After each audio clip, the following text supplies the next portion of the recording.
اعوذ باللہ من الشیطان الرجیم بسم اللہ الرحمن الرحیم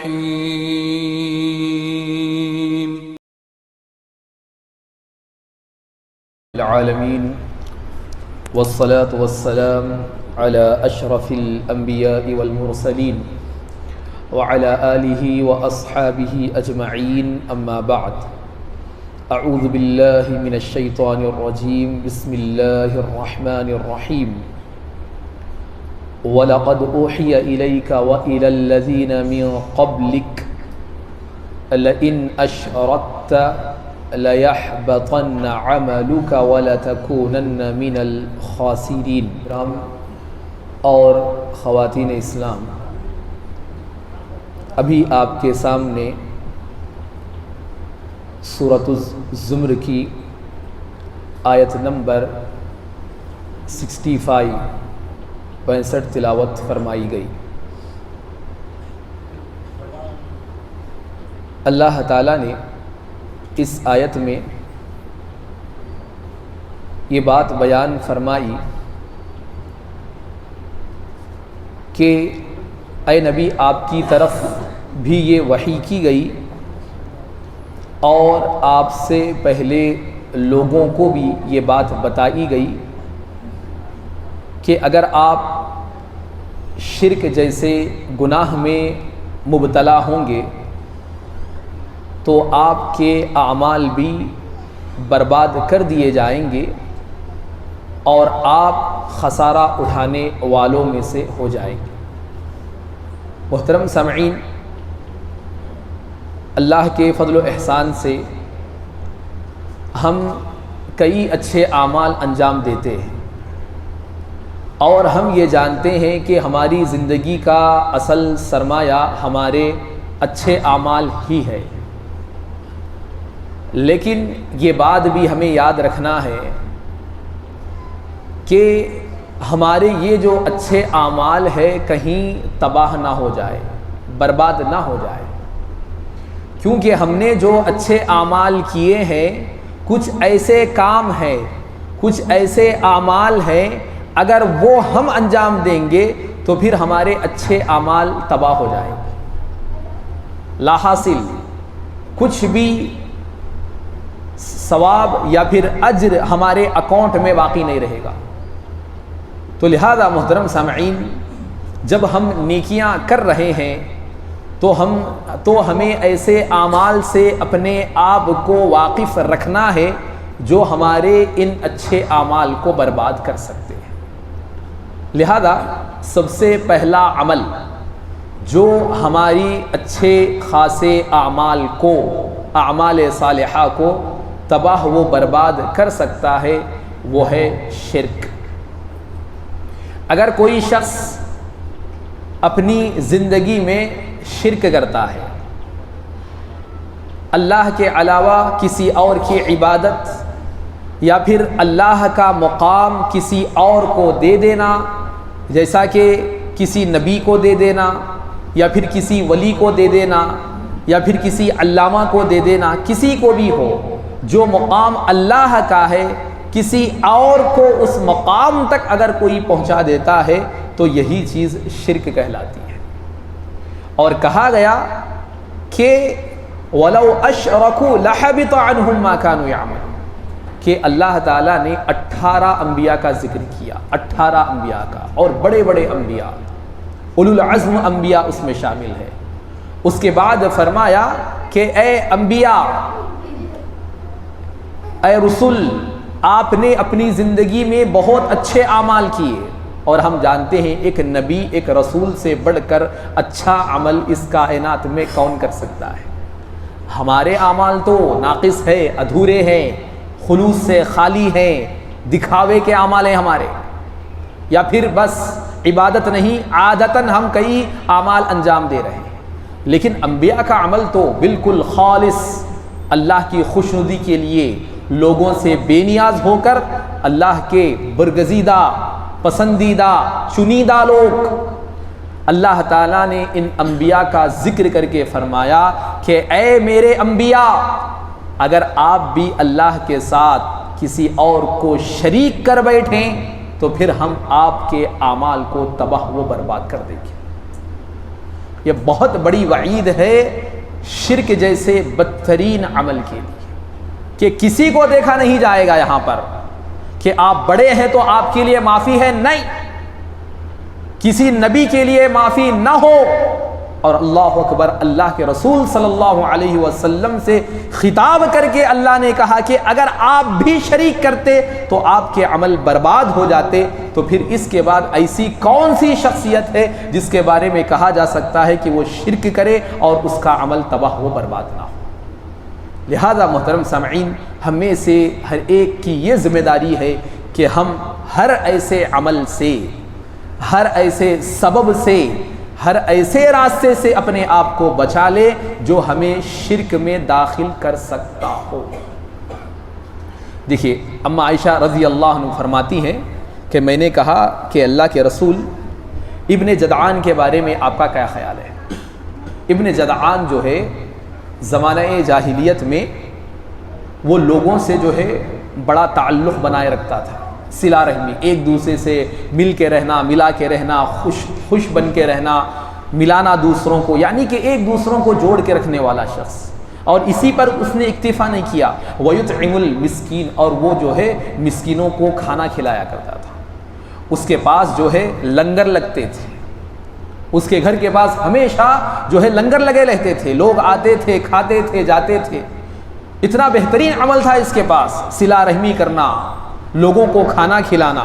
کہا کہ فَهَلْ ذَاكَ نَافِعُ، کہ اللہ کے رسول ابن جدعان کے پاس اتنا بہترین عمل ہے، اتنے لوگوں کی انسانیت کی اس نے خدمت کر لی ہے، کیا یہ اعمال اسے فائدہ دیں گے؟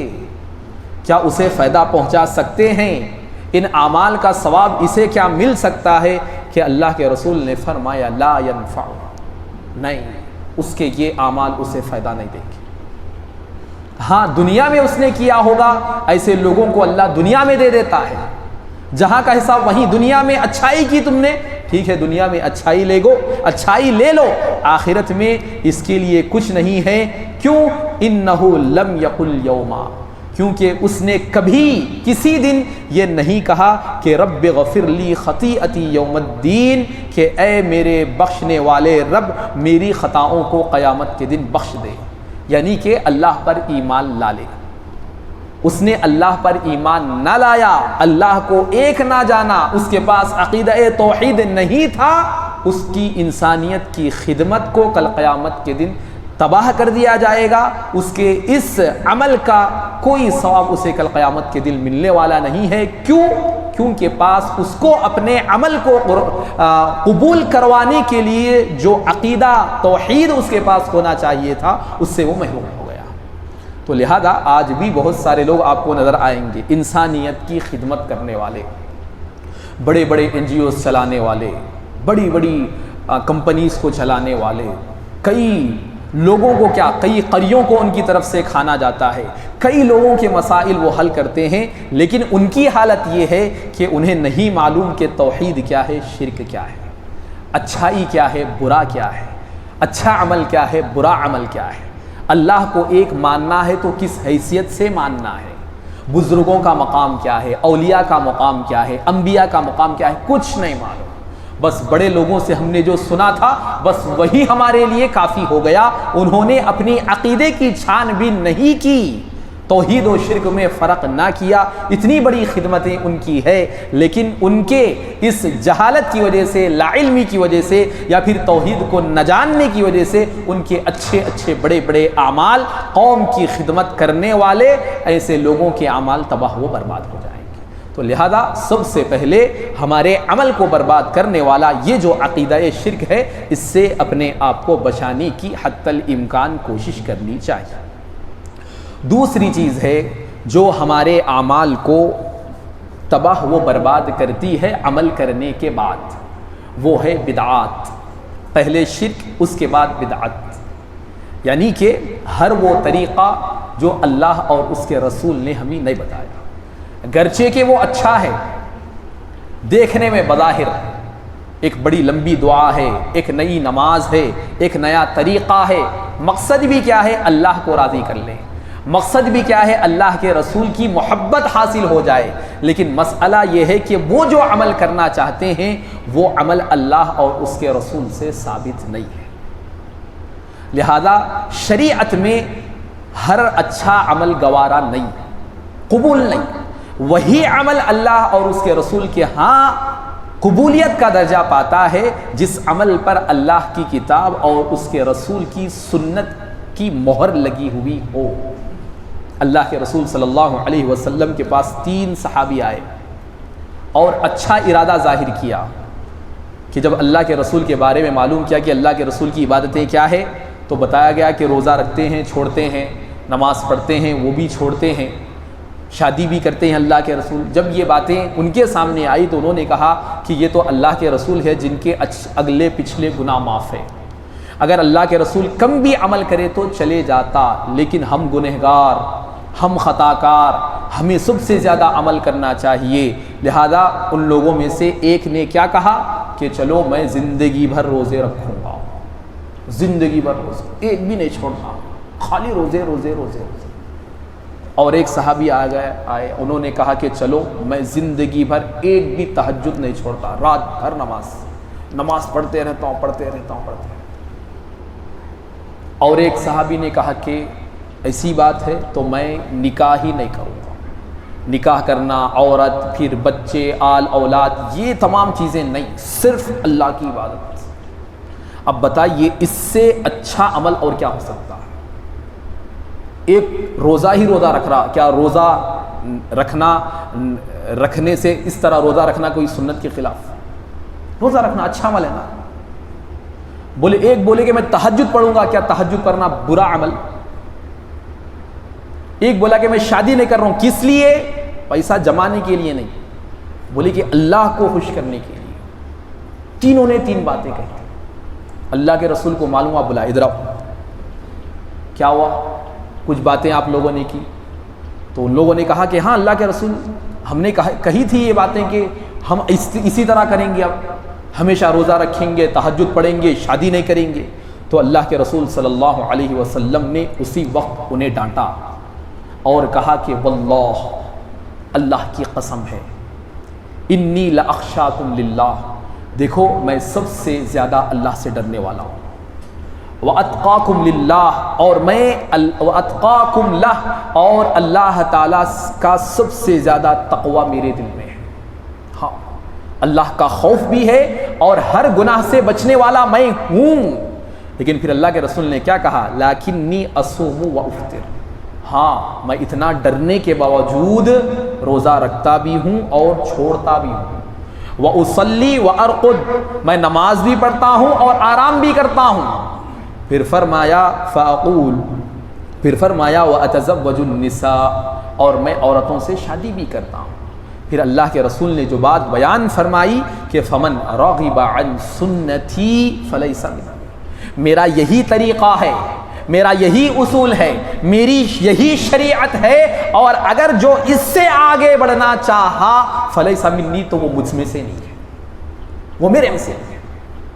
اگر کوئی اس طرح شادی کیے بغیر عبادتیں کرے گا وہ میرے میں سے نہیں ہے، زندگی بھر روزے رکھے گا میرے طریقے پر نہیں ہے، زندگی بھر وہ راتوں رات قیام کرے گا وہ میرے طریقے پر نہیں ہے، میرا اس سے کوئی تعلق نہیں ہے۔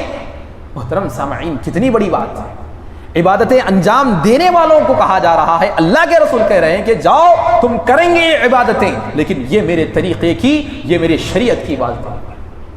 تو لہذا محترم سامعین، یہاں پر بہت بڑی بات ہمیں یہ معلوم ہو رہی ہے کہ ہم عبادتیں کرنے میں بھی آزاد نہیں ہیں۔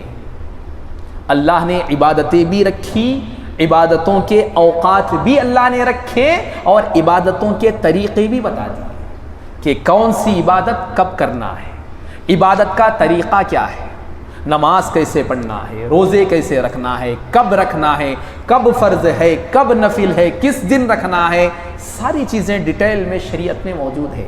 آپ کو ایک نیا عمل پیش کرنے کی ضرورت نہیں ہے، نئی نئی چیزوں کو وجود میں لا کے اللہ کی محبت اور اس کے رسول کی محبت کے جھنڈے دکھانے کی ضرورت نہیں ہے۔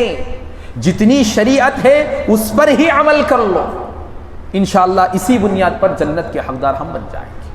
تو لہذا محترم سامعین، آج ہمارے پاس بہت سارے لوگ اسی بدعات و خرافات میں مبتلا ہیں۔ دین کے نام پر دین کی بنیادیں کھوکھلی ہوتی چلی جا رہی ہے۔ لوگ اچھے اعمال کے نام پر کئی بدعتوں کو وجود میں لا کر اتنی بڑی بڑی عبادتیں کر کے پیشانیوں پر گھٹے لا کر بھی اپنی عبادتوں کو تباہ و برباد کر رہے ہیں۔ تو لہذا اپنے عمل کے سلسلے میں ہمیشہ یاد رکھنا چاہیے اور یہ کوشش ہونی چاہیے کہ میرا جو بھی عمل ہوگا سنت کے مطابق ہی ہوگا۔ تو لہذا یہ دوسری چیز ہے جو ہمارے عمل کو تباہ کر دیتی ہے۔ تیسری بڑی خطرناک چیز ہے جادوگروں اور کاہنوں کے پاس جانا۔ یہ بھی آج ہمارے معاشرے میں بیماری بڑھتے جا رہی ہے۔ لوگ کیا کرتے ہیں، ایک دوسرے کے خلاف حسد جلن پیدا کر لیتے ہیں۔ آج ہمارے پاس ایک دوسرے کی ترقی برداشت نہیں ہے۔ میرا بھائی بھی آگے بڑھ گیا، چھوٹے بھائی کو گوارا نہیں ہے۔ آج ہمارے معاشرے میں کوئی فلاں رشتہ دار ذرا آگے بڑھ جائے، بس اس کی ٹانگ کھینچنا، اس کو نیچے لانا۔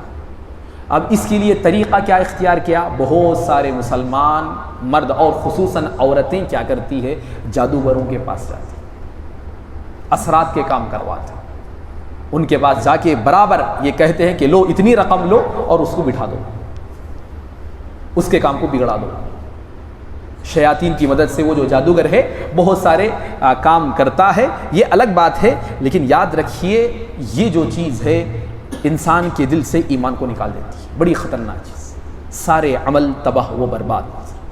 اللہ کے رسول صلی اللہ علیہ وسلم نے فرمایا کہ من اتا عرافا، کہ جو کسی عراف کے پاس، فال نکالنے والا، ہاتھ دے کر بتانے والا کہ تمہارا مستقبل کیا ہے، اس کے پاس جاتا ہے، فسألہ عن شیء، اور کسی بھی چیز کے بارے میں سوال کر لیتا ہے، گیا اور سوال کیا، تو اللہ کے رسول نے فرمایا لم تقبل لہ صلاۃ 40 لیلہ، تو ایسے شخص کی 40 دن کی نماز قابل قبول نہیں ہے۔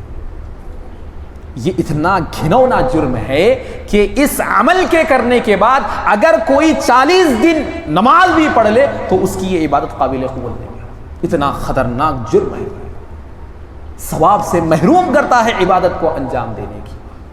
اسی طرح اللہ کے رسول نے اور اتنی بڑی بات بیان فرمائی کہ من اتا کاہنا او عرافا، جو کسی کاہن کے پاس، جادوگر کے پاس چلا جائے اور کسی عراف کے پاس جائے، فصدقہ بما یقول، اور جو وہ کہتا ہے اگر اس نے اس کو مان لیا، چلو تم نے جو بات بتائی اس پہ مجھے یقین ہے، ہاں ایسا ہو کر رہے گا، اگر کسی نے تصدیق کر لی تو اللہ کے رسول نے فرمایا فقد کفر بما انزل علی محمد، تو محمد نے جو شریعت لے کر نازل، محمد صلی اللہ علیہ وسلم نے جو شریعت لے کر نازل ہوئے ہیں اس شریعت کا ہی اس نے انکار کر دیا، شریعت کا ہی انکار۔ اب بچا کیا؟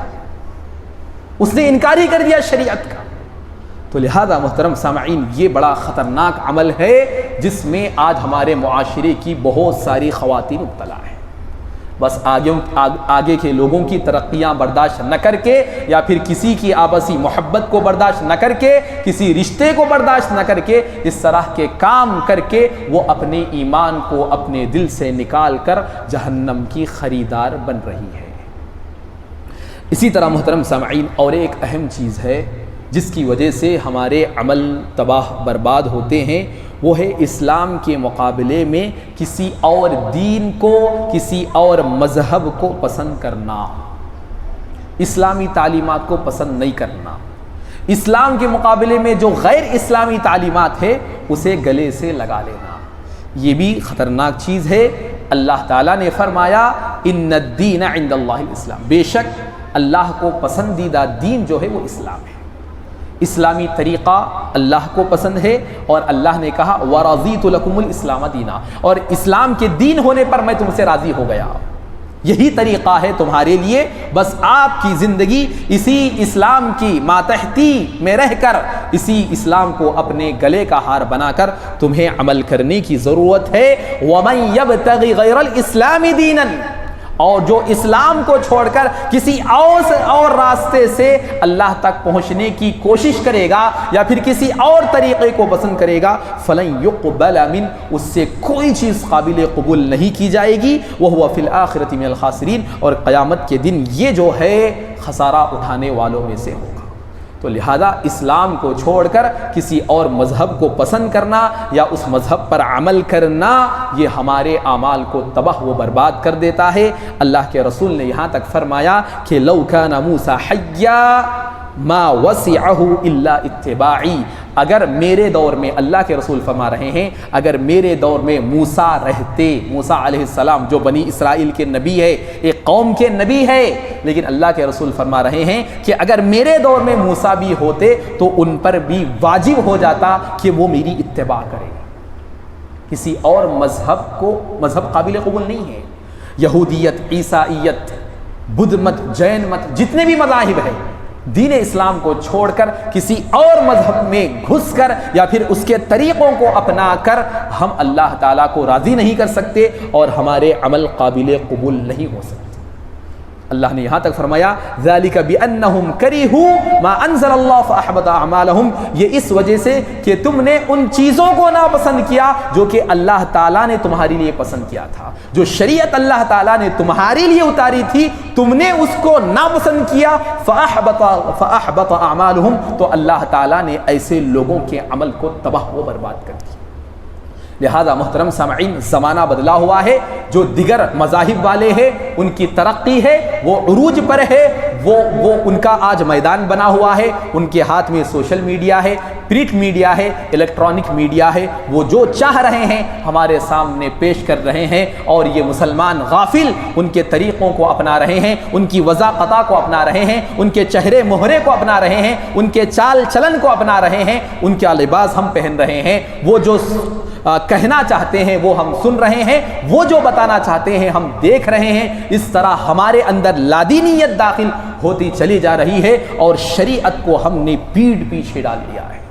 آج اسلامی تعلیمات ہمیں پسند نہیں ہے۔ اسلامی تعلیمات کے سلسلے میں ہمارا یہ کہنا ہے کہ یہ ہماری ترقی کی راہ میں رکاوٹ ہے، نعوذ باللہ۔ حلال کماؤ، نہیں کما سکتے، زیادہ پروفٹ نہیں ہے، حرام کمائیں گے، دین سے بغاوت ہے، یہ دین سے بیزاری ہے۔ یہ اسی طرح بہت سارے اعمال ہمارے سامنے موجود ہے، داڑھی رکھنے کا مسئلہ ہے، اسی طرح پردے کا مسئلہ ہے، تعدد ازدواج کا مسئلہ ہے، ایسے بہت سارے مسائل ہیں جس میں آج ہم مسلمان جو ہے اسلام کو پسند نہیں کرتے، اسلامی لباس پسند نہیں، سیدھا سادہ ڈھیلا ڈھالا نہیں، فلاں جو انگریز ہے، فلاں جو ہیرو بن چکا ہے، فلاں بدکار، اس نے جو لباس پہنا ہے وہی لباس میں پہنوں گا، وہی چیزیں مجھے پسند ہیں، مجھے اسلامی تہذیب پسند ہے، غیر کی تہذیب سے جو چیزیں میرے سامنے آ رہی ہے وہی میرا اوڑھنا ہے، بچھونا ہے۔ دوسرے مذاہب کو پسند کرنا، دوسرے مذاہب کے عمل کرنے والوں کو پسند کرنا، یہ تمام چیزیں ہمارے عمل کو برباد کر دیتی ہیں۔ ہاں، ہم مسلمان ہیں تو ہمیں فخر ہے اسلامی تعلیمات پر، ہمیں فخر ہے اسلامی چہرے پر، ہمیں فخر ہے اسلامی لباس پر، ہمیں فخر ہے ہماری ٹوپی پر، ہمیں فخر ہے ہماری عبادتوں پر، ہماری نمازوں پر، ہمارے روزوں پر، ہمارے جتنے اعمال ہیں، اسلامک جو لائف اسٹائل ہے، ہمیں ہر آن ہر پل پسند ہے، یہ کہنا ہے اور اس طرح کر کے دکھانا ہے۔ تو لہذا محترم سامعین، آج ہمارے پاس بہت سارے نوجوان مرد ہو یا پھر عورتیں ہوں، اسلام سے متنفر ہو کر آزادانہ زندگی جینے کی جو کوشش کر رہی ہیں، تو یہ بڑا گھاٹے کا سودا ہے جو اسلام کو چھوڑ کر، مذہب اسلام کو چھوڑ کر غیر اسلامی مذاہب میں وہ اپنے آپ کی آزادی کو ڈھونڈ رہی ہے اور اپنے عمل کو تباہ و برباد کرتی نظر آ رہی ہے۔ اسی طرح محترم سامعین، اور ایک خطرناک بیماری ریاکاری، لوگوں کو دکھانے کے لیے، بتانے کے لیے، پہچان کروانے کے لیے لوگوں کے سامنے اپنے اعمال کو پیش کرنا کہ دیکھو فلاں کام کرا ہے، دیکھو فلاں میری خدمت ہے، دیکھو فلاں جگہ میرا یہ کام ہوا ہے، لوگوں کو دکھانے کے لیے عمل کرنا۔ دیکھیے، عمل کی خصوصیت ہے کہ عمل میں خلوص ہو، اللہ کے لیے ہو، اور ایک عمل کی بہترین کوالٹی یہ ہے کہ جو بھی عمل اللہ کے لیے کیا جائے اسے چھپایا جائے، دکھایا نہ جائے۔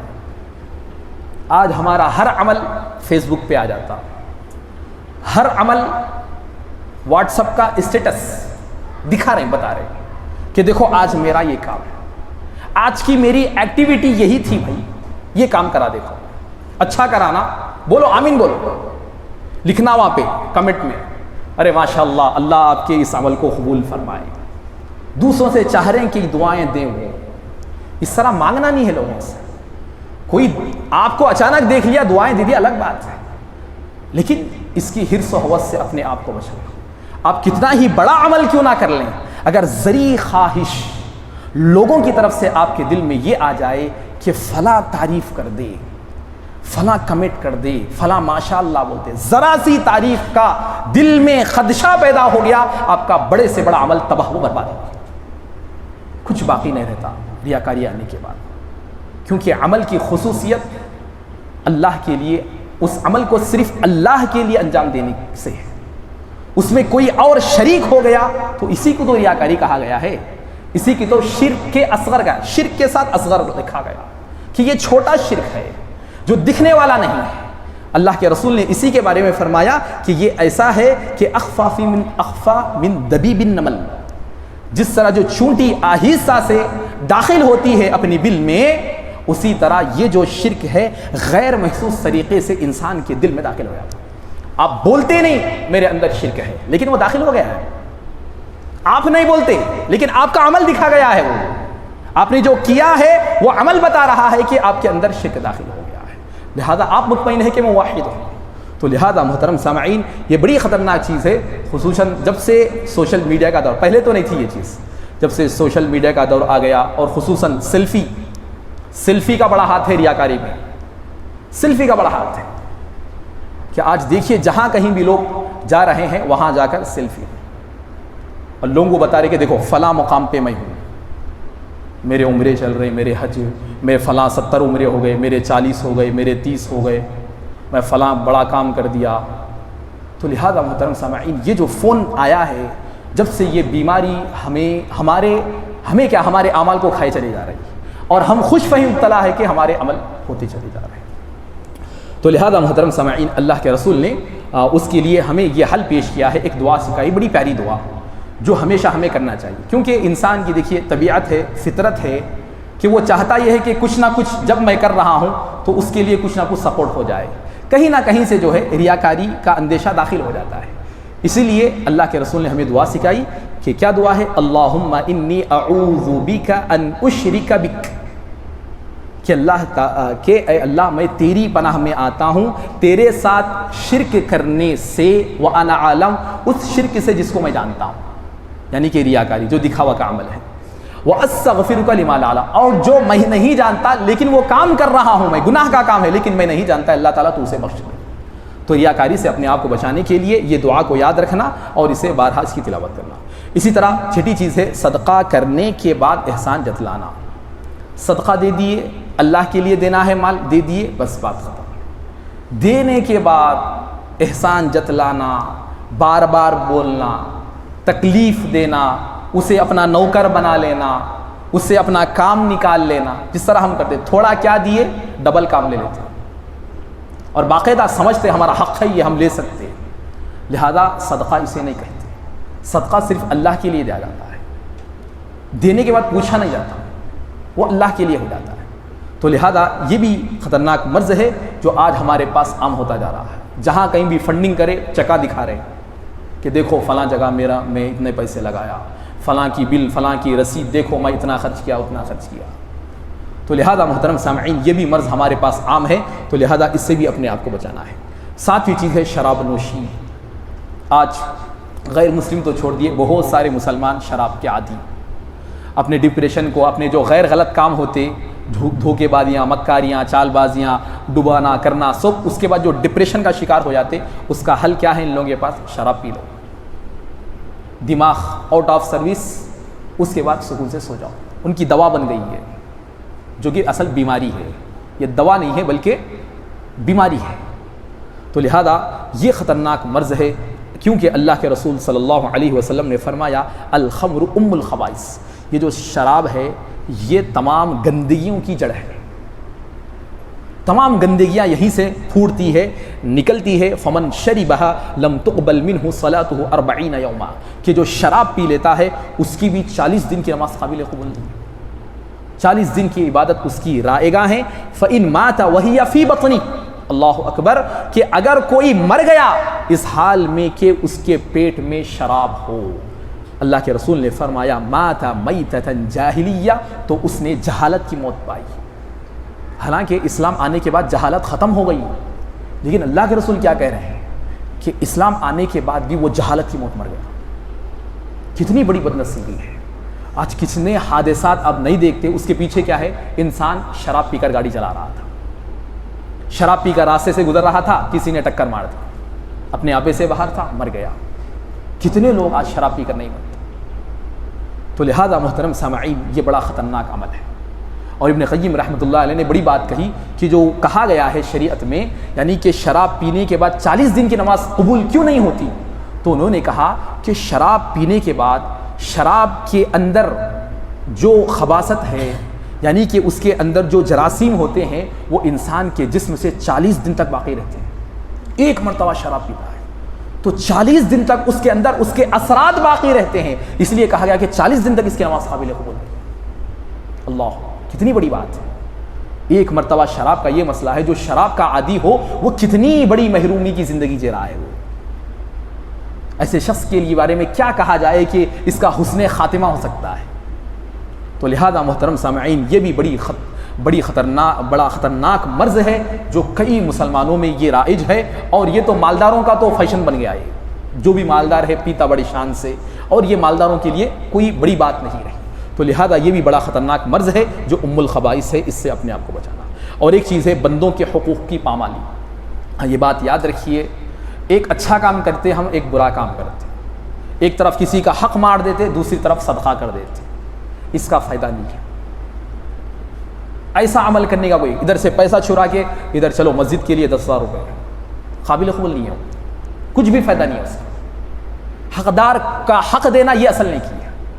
اللہ کے رسول صلی اللہ علیہ وسلم نے کیا فرمایا؟ اتدرون من مفلس؟ صحابہ سے کہا کہ فقیر، محتاج، فلاش معلوم ہے کس کو کہتے ہیں؟ صحابہ نے کہا کہ المسلف فینا من لا درہم ولا متاع، جس کے پاس پیسہ نہ ہو، جائیداد نہ ہو، وہ مفلس ہے، جس کا ہاتھ خالی ہو. تو اللہ کے رسول نے فرمایا نہیں، مفلس وہ نہیں ہے. ان المفلس من امتی یأتی یوم القیامہ بصلاۃ وصیام وزکاۃ. قیامت کے دن اصل مفلس، اصل قلاش، اصل فقیر، اصل محتاج وہ ہے جو کل قیامت کے دن آئے گا نماز کو لے کر. اللہ اکبر، نمازیں لے کر آئے گا. وہ صیام، روزے لے کر آئے گا. وہ زکات دے کر آئے گا. دنیا میں وہ بنیادیں ہیں اسلام کی، صلاۃ، زکات، روزہ، اسلام کی بنیادی اعمال وہ کر کے آیا ہے. لیکن وَيَأْتِي قَدْ شَتَمَ هَذَا. اللہ اکبر، ہاں اس نے بڑے تو عمل کیے، لیکن اس نے اپنی زندگی میں لوگوں کو بڑی گالیاں دی. اس نے قد شتم هذا، کسی کو اس نے گالی دی. وقذف هذا، کسی پر بہتان لگا دیا. اسی طرح فرمایا وَأَكَلَ مَالَ هذا، کسی کا مال کھا لیا، ہڑپ گیا، حرام مال کھا لیا.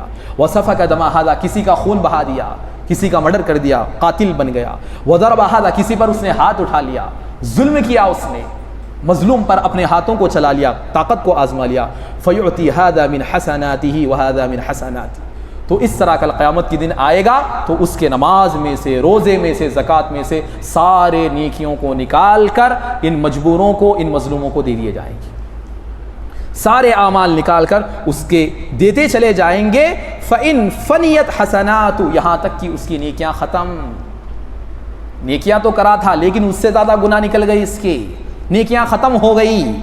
قبل ان یقضى ما علیہ اخذ من خطایاہم، لہذا نیکیاں ختم ہونے کے بعد جتنے لوگ باقی ہیں ان کے گناہوں کا وبال اس پر ڈال دیا جائے گا. نمازیں گئی، زکوٰۃ چلے گئے، صدقے بھی نکل گئے، سب نکل گئے، اب وبال آ رہا اوپر، الٹا وبال اس کے اوپر ڈال دیا جائے گا. فطرحت علیہ ثم طرح فی النار، پھر اسے پکڑ کر جہنم میں پھینک دیا جائے گا.